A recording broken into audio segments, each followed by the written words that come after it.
ইমাম হুসাইন মক্কা শহর হলেন রাওয়ানা। ইমাম হুসাইন মক্কা শহর হলেন রাওয়ানা। হাই গো প্রাণের বেটি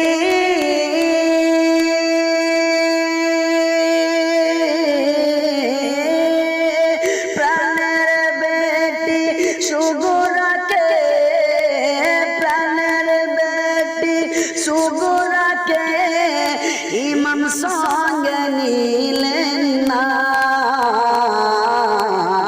প্রাণের বেটি সুগুরাকে সঙ্গে নিলেন না। ইমাম হুসাইন মক্কা শহর হলেন রাওয়ানা। আর মনে প্রাণে ব্যথা নিয়ে দেন নবীকে খবর, দেন নবীকে খবর। মনে প্রাণে ব্যথা নিয়ে দেন নবীকে খবর,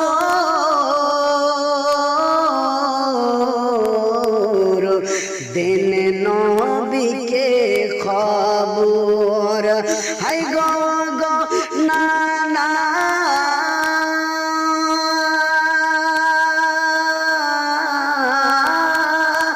ও গো না না এই মদিনাতে, ও গো না না এই মদিনাতে আর রইতে পেলাম না। ও গো না না এই মদিনাতে রইতে পেলাম না। ইমাম হুসাইন মক্কা শহর হলেন রাওয়ানা। আমার ইমাম হুসাইন এবার বাবা আব্বা জান মা জান এবং নবী মুস্তাফার কবর জিয়ারত করে বাবা রওনা হচ্ছেন। তাই কবি কি বলেন মহাব্বতে শুনেন। ভাইয়ের কবর মায়ের কবর রইল মদিনায়,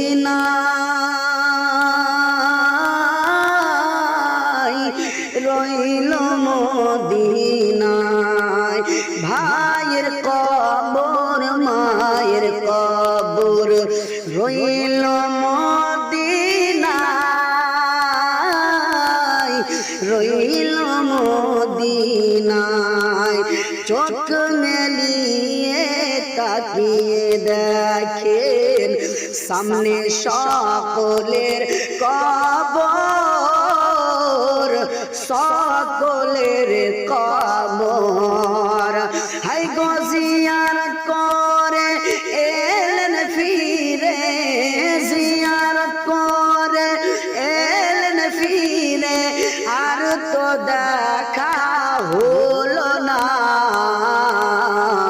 জিয়ারত করে এলেন ফিরে আর তো দেখা হলো না।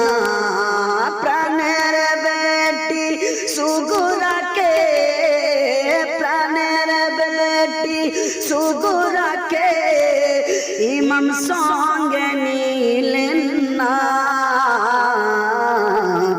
ইমাম হুসাইন মক্কা শহর হইলেন রাওয়ানা।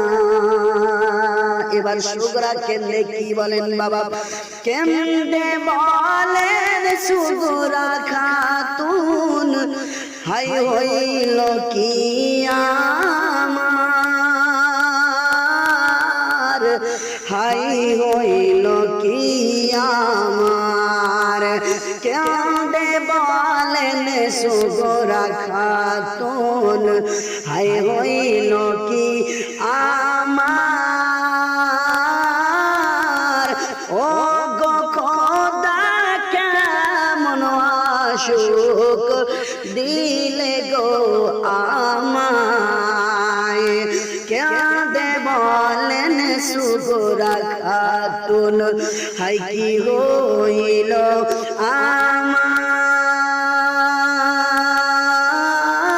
আমার ও গো খোদা কেমন অসুখ দিলে গো আমায় আমি কেমন করে বাপু মা ছেড়ে কেমন করে বাপু মা ছেড়ে রইব মদিনায় আমি কেমন করে বাপু মা ছেড়ে রইব মদিনায় আগো প্রাণের বেটি শুকুরাকে সঙ্গে নিলেন না ইমাম হুসাইন মক্কা শহর হইলেন